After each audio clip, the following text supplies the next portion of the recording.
ভুয়া মামলার কপি দিয়ে সাংবাদিক সহ জনসাধারণকে হয়রানি। মাহমুদুল কবির নয়ন ও বিপ্লবের শেষ কোথায়? রিপোর্টার, ঢাকা। মাহমুদুল কবির নয়নের ভেরিফাই ফেসবুকের সাংবাদিক নেতা জাতীয় অনলাইন প্রেস কাউন্সিলর কেন্দ্রীয় কমিটির চেয়ারম্যানের বিরুদ্ধে ভুয়া সাইবার ক্রাইমের একটি মামলা প্রকাশ হয়, যা তৎক্ষণাৎ প্রশাসন বিভাগে মাঠে প্রস্তাব লাভ হয়। তখনই প্রশাসন অনুসন্ধানে নামে এবং প্রমাণ পায় যে পুরা মামলাটি ভুয়া। মামলাটিতে সাইবার অপরাধ ট্রাইব্যুনাল বিচারক জুলফিকার হায়াত স্যারের কথা উল্লেখ করা হয়।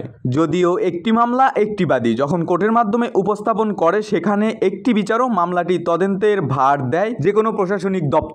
এখানে শুনানির কথা না বলে এই বাটপার নয়ন পিটিশনের কথা বলে জনগণকে হয়রানি করে চলছে। যদিও মামলাটির সমস্ত কপি এবং মামলার নম্বর তিনি উল্লেখ করেন নাই। পরবর্তীতে প্রশাসন বিভাগের নাম, ঠিকানা, সমস্ত কিছু ডকুমেন্টারি সার্চ করে অনলাইনের মাধ্যমে তলব নেয়। আসলে এই ধরনের কোনো অভিযোগ অনলাইনে পাওয়া যায় নাই। যদিও সাইবার ক্রাইম থেকে শুরু করে বর্তমানে ডিজিটাল বাংলাদেশে প্রত্যেকটি কোর্টে প্রত্যেকটি মামলা ডিজিটাল হিসেবে ওয়েবসাইটে প্রকাশিত হয় এবং সার্চ করলে পাওয়া যায়। আর শুধু তাই নয়, এখানে যে ধরনের তথ্যগুলো উপস্থাপন করা হয়েছে সেটি সম্পূর্ণ রাষ্ট্রদ্রোহী অপরাধের শামিল হিসেবে গণ্য হয়। এই নয়ন পূর্বে একই সাইবার ক্রাইমের মামলা হিসেবে একটি কাগজ তার ভেরিফাই ফেসবুক পেজে পোস্ট করেন, যেটিও ভুয়া প্রমাণিত হয়। শুধু তাই না, পল্লবী থানাতে শেখ তিতুমিরের নামে যে জিডিটা করা হয় সেটিও ভুয়া প্রমাণিত হয়, যাহার নির্ধারিত প্রমাণপত্র দাখিল করিয়া বিভিন্ন পত্রিকা সহ IPTVতে প্রকাশ করা হয়। যদিও সাম্প্রদায়িক সময়ে তার সহযোগী বিপ্লব আহমেদ সহ জাহেদ নামে প্রত্যেকের নেশাগ্রস্ত অবস্থান এবং বিভিন্ন নারী কেলেঙ্কারি সহ বিভিন্ন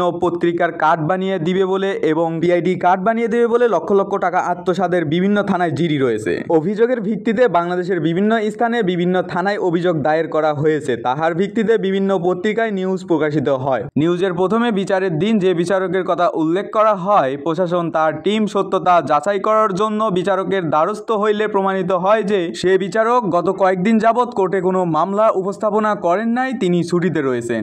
এ বিষয়ে মানবতার সেবক, ভুক্তভোগী অসহায় সাংবাদিকদের প্রতিবাদী কণ্ঠ সাংবাদিকের নেতা শেখ তিতুমির আকাশকে জিজ্ঞেস করলে বলেন, তার প্রতিষ্ঠানের একাধিক কর্মী দৈনিক বৈষম্য পত্রিকার ভুয়া সম্পাদক বিপ্লব আহমেদের ধারা প্রতারিত হয়েছে এবং কর্ম করিয়া বেতনের আশায় সর্বোচ্চ মহলে উপস্থাপন হইয়াছে, কোনো বিচার পায় নাই। ঠিক এইভাবে জাহিদ ও নয়ন এই দুইজনের ধারায় দৈনিক ক্রাইম তালাশ পত্রিকার নিবন্ধন নাম্বার ভুয়া প্রমাণিত হওয়ার পর তিনি দফায় দফায় নয়নের সমস্ত চক্রান্ত ও ভুক্তভোগীদের বিচার পাইতে দিতে প্রশাসনের সর্বোচ্চ মহলে অবস্থান নিলে সাম্প্রদায়িক সময়ে তারা সাংবাদিক পরিচয় মিরপুরে একটি ইউনিভার্সিটিতে হামলা চালায়। হামলায় প্রায় 2.5 কোটি টাকার মতো মালামাল এহাদের দ্বারা লুটপাট হয় এবং ইউনিভার্সিটিতে ব্যাপকভাবে ক্ষতিগ্রস্ত হয়। যদিও ইউনিভার্সিটির প্রতিষ্ঠাতা বিচারের দায়ে প্রশাসনের দাঁড়ে দাঁড়ে ঘুরেও কোনো সমাধান পায় নাই, কিন্তু এই ঘটনা ভুল চক্রান্তকারী মাহমুদুল কবির নয়ন, বিপ্লব আহমেদ, জায়েদ খান সহ কিছু সন্ত্রাসী অকাত্মনামায় দায়ের করিয়া ঢাকা জজ কোর্টে একটি অভিযোগ দায়ের করা হয়। পুনরায় সেই অভিযোগের ভিত্তিতে গণপ্রজাতন্ত্রী বাংলাদেশ সরকারের সর্বোচ্চ প্রশাসন বিভাগ, স্বরাষ্ট্র মন্ত্রণালয়ের জননী নিরাপত্তা বিভাগে তাদের নামে একটি অভিযোগ দায়ের করা হয়।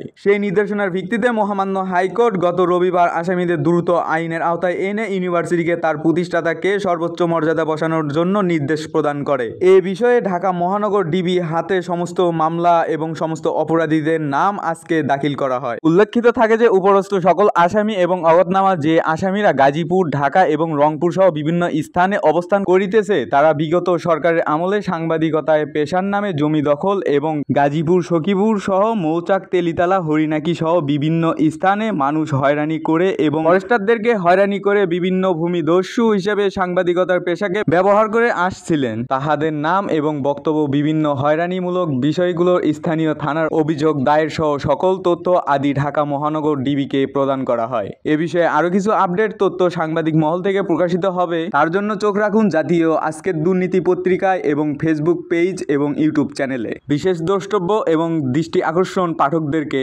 নিউজের শেষে উপস্থিত সকলটি কথার বর্ণনা অনুযায়ী ডকুমেন্টগুলো দেওয়া হইল। সকলে মনোযোগ সহকারে দেখে সাংবাদিকদের সহযোগিতা করতে এবং এই ভুয়া প্রতারকদের ধরিয়ে দিতে উপযুক্ত পুরস্কার ঘোষণা করবেন বলে জানিয়েছেন শেখ তিতুমির। কাজী ফিরোজ, আজকের দুর্নীতি।